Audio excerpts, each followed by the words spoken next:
Hello, making a video today. I want to talk about art and specifically this sort of spiritual connection that I've developed with it. And I've talked before about art and how it taught me intimacy in some ways, or what it taught me about relationships.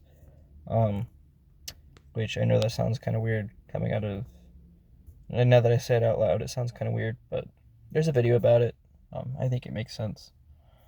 But no, what I'm more interested in talking about today is how it taught me the nature of creation and what it's like to be a god, I guess. That sounds weird. But hear me out, okay? For the longest time I couldn't understand why a god would create this universe, because it's full of suffering. You just look at animals, their existence is horrible, and it's like, why, and there's a lot of arguments for why suffering exists. A lot of it comes down to it's a human thing, and it's kind of our fault for sinning, or for Adam and Eve sinning and causing the fall of man or whatever. That's sort of the Christian perspective, right? And then sort of the Hindu perspective is that, or I should say Buddhist, because Hinduism's, I think, a little too diverse for me to paint with such a broad stroke. But in Buddhism, a lot of the suffering is kind of our attachment to this world, and that this world is embedded with suffering, and sort of the way out of that is you come to the conclusion that you're basically God, in the sense that everything's you and you're everything, and then you cease attachment and it kind of all goes away. But it doesn't really fulfill my questions of why it all exists in the first place. Even though I love Buddhism, I think it doesn't satisfy my questions of, well, then why did any of this happen in the first place? But for the Christian perspective, part of the idea is that one of the questions I've always had is, how does free will exist if God is all-knowing, all-powerful, and all good? Then he should have had the foresight to know that so many people would be doomed for an eternity to be lost forever. Not everybody dies a Christian or dies with Jesus Christ in their heart, and then and from the Christian's perspective, they'd go to hell, and sometimes I think hell is very characterized in our society, because I don't think it's described in, I mean, I could be wrong about this, but I don't think it's actually described as being necessarily this place with, like, Lucifer as this, like, horned pitchfork demon with fire melting everybody. The way I've heard it described more by sort of Christians that I know is that it's more like darkness, or like sort of just a separation from God and everything that is good. But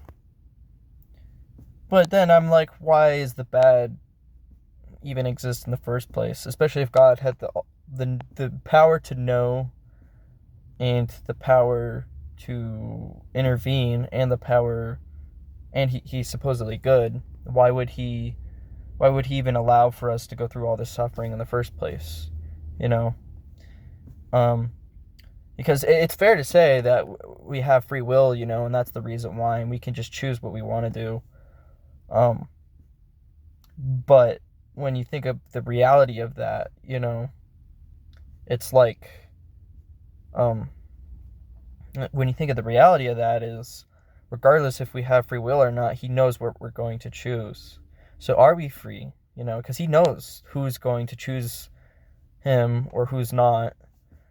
And that always bothered me. And I don't know, the belief system that separates some of us from each other for an eternity is not really the belief system that I personally want to uphold. I don't know. What I like about Hinduism and Buddhism is that everybody is on the path to enlightenment, because the reality is if you fuck up in this world, you have your next life to figure it out, and it just goes on and on until eventually everybody reaches enlightenment. Eventually.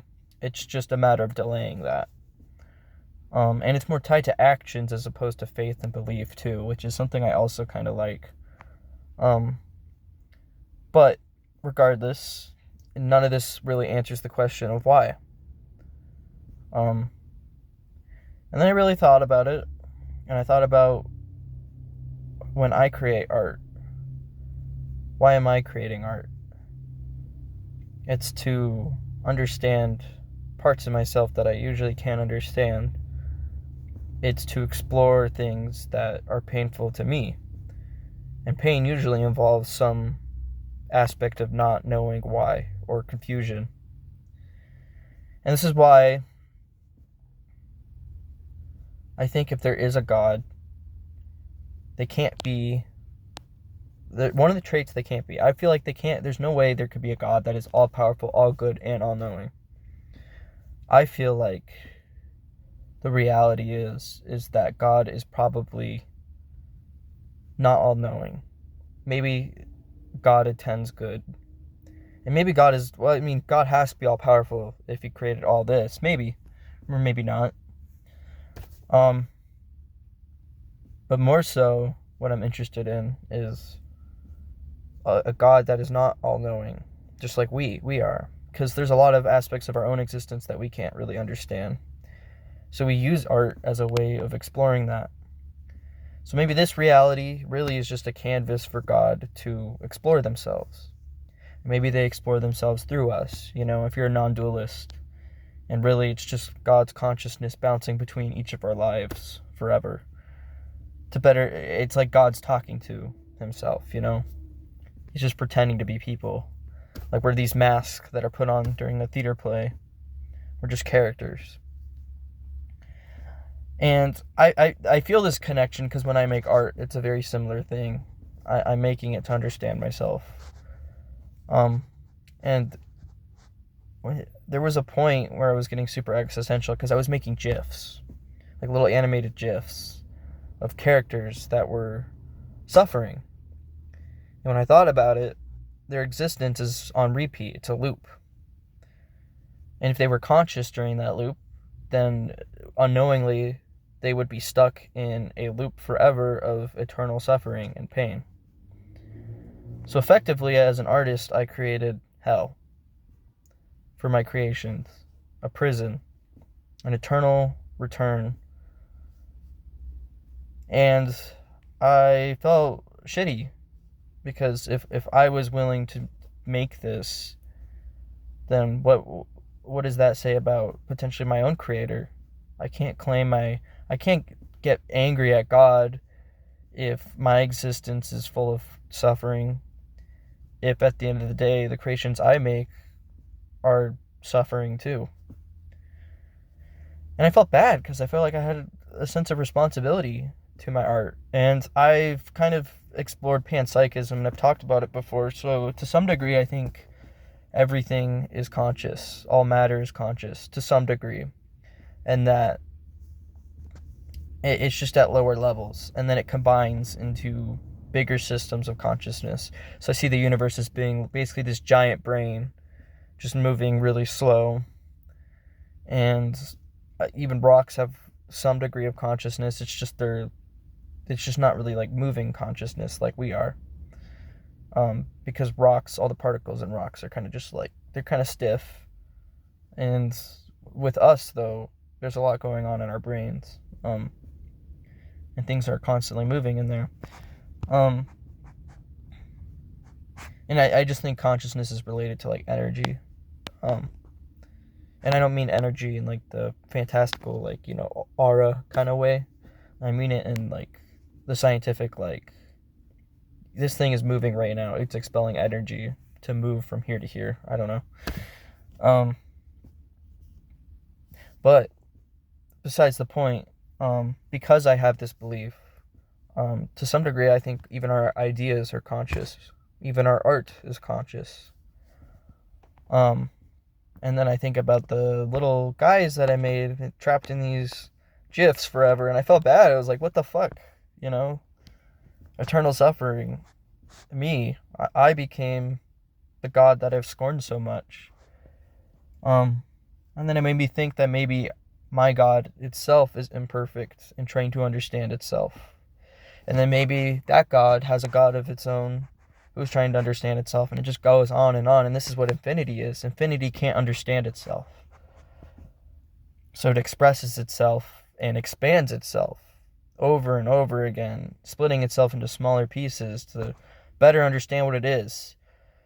And this is getting really meta, but I think about AI, right? And then AI is going to start making its own shit, and then that shit's going to start making its own shit. I don't know. I'm getting kind of into bizarro land here, but I don't know. But there is kind of something that kind of freed me from all this, that eased me from all this pain. And I was realizing that the pain of my creations is an illusion. It's just my pain. It doesn't exist, because my creations, if they are conscious, that's fine, if I want to see it that way. But they're also a part of my consciousness. That's where they derive from. And in that sense, their pain is illusionary, because it's my pain. It's not their pain. And they're just a figment of my imagination at the end of the day. It's really just reflecting me more than it is reflecting them, because they don't have any autonomy. They're just a product of me. And maybe it's the same case for my God, or our God, or whatever you want to call it. Maybe our existence is confusing and we're bumping around a lot, but really we're just, and suffering, but really we're just a reflection of God's own pain. And maybe we're just a figment of his imagination. So all of our thoughts are just his thoughts. And then there's nothing really to... And I'm saying, by the way, I'm using the pronoun he, not because I perceive God as having a gender. I'm just saying that because I guess I'm a dude. So I'm just projecting God in probably my own image, to be honest. And typically God is referred to as he, I think, in sort of the Abrahamic faiths, but I don't necessarily think God has a gender. I think God is genderless. I think it's everything. But sorry, I lost my train of thought. But that's the thing, is I think we're just thoughts. We're just thoughts to God. And all of our pain is imaginary. And it's when we cease attachment to our own identities, because since we're basically just like little drawings stuck in GIF loops. And if that's the case, then all of my pain is imaginary. It's just a canvas for God to explore himself. So there's no reason for me to, I don't know, get so caught up in all of it, because I'm an illusion. And this kind of wraps back into Buddhist philosophy. I know that. And I'm not completely satisfied with everything I'm saying as like a metaphysical framework or metaphor for existence, but it's just something I've been thinking about. It's weird, because when you start making art, it never started out like this. I was just making art to make fun shit. But the more I started thinking, the more lost I got, the more I started to realize that there's some kind of weird spiritual connection here. And then art can be a whole can of worms too, if we go by this sort of non-dualistic idea of art being tied to the world or consciousness or the artists themselves. Because really, art, like, you share it with other people, that's bridging a gap between you and other people as well. It's transforming nature into something else. And in some ways, I'd argue it's like liberating art from nature. The more abstract art gets, the less formless it gets, the more free it is from the confines of what nature is. There's a really cool painting by Suzanne, and it is a basket of fruits on a table, and looking at it, it has this weird abstraction. You look at the table and it's uneven. One side is flat and then the other side is from a top view, and you're like, that's not what tables look like from my perspective. But the thing is that it's actually a more true form of what the table is truly like its essence. Because if you got up and you stood up, the perspectives would match. So it's just depicting the same table from two different perspectives. But isn't that more accurate to how it actually is? Because we see it from one perspective, but the table is really, the truth of the table is multifaceted. There's different angles to it that we can't see because we're stuck with our own perspective. I know I'm getting really rambly, but I fucking love to overthink about this shit. And that's how I feel towards more abstract art, is I feel like potentially it's revealing truth. And the thing about the more abstract art gets, the less form that there is, the closer it gets to either just one monochrome color, like a Rothko painting, where there's barely any forms. It's like two shapes. And then eventually you get to the point where, I can't remember the artist's name, but he literally has just a canvas that's painted white. And then you're just left looking at the canvas again. It's like it liberates itself, like art liberates itself through nature the more abstract it gets, and then it loops back in to nature. Because once it becomes a canvas, what are you left to really look at but your shadow that is projected against the canvas and the gallery space that's around it. So yeah, I just think it's all one. It's just the universe is just this big thing that's perpetuating itself, consuming itself over and over and over again, forever. And it gets creepier when you look at animals and the way they live, and how it's just a constant, just eat it, the conditions that animals are willing to survive in is crazy. Like Greenland sharks, those guys live for 200 plus years, and those sharks, that their eyes get eaten by parasites, and they move super slow. They just drift in the water forever. And that sounds like it fucking sucks, but the will to life is just there, and it just perpetuates it further and further. It's just this constant reproduction. It's constant echoing. I don't know. I'm getting way too hippy-dippy, I feel like, right now, but it's the stuff that I just obsess about all the time. It's probably not healthy for me. I've noticed keeping busy with work and school kind of helps to distract from it, but it feels wrong to just constantly run away from it. Because when I talk like this to people that, my friends and shit, I can tell they get uncomfortable. And I get why, too, because if some person just started randomly giving me start talking about weird existential shit, I'd probably be freaked out, too. But I don't talk about any of this to freak people out or to reel them into a cult mentality or whatever. I'm just trying to explore ideas and my own sort of questions and thoughts. I'm just trying to deal with my own sort of existential confusion. But I feel like when I talk about this stuff, it just makes people nervous, either because it's shaking the worldview that they already have, or because they just don't know what to do with it. Because I don't know what to do with it. I don't know. Or I'd probably just sound crazy, to be honest. But it's weird, because I feel like we all want to talk about this kind of shit. But we don't, because we're afraid, So instead we just fill our lives with meaningless stuff like porn and sex and drugs and TV. I'm not saying this stuff is completely meaningless either, because I mean, I don't know. I'm a let live kind of person. it's not that this stuff can't be beautiful or great. It's just, to me, it just feels like it's running away from something. But maybe it's better to run away and not talk about this stuff, because the more you go down the rabbit hole, the further it seems like it's never going to end. And you kind of when you're lost in this weird spiritual sauce, you kind of, when you get lost in the sauce, you kind of forget where you're at, and you kind of forget this world, and you replace it with another, and there's consequences to that. I mean, your relationships suffer. I don't know.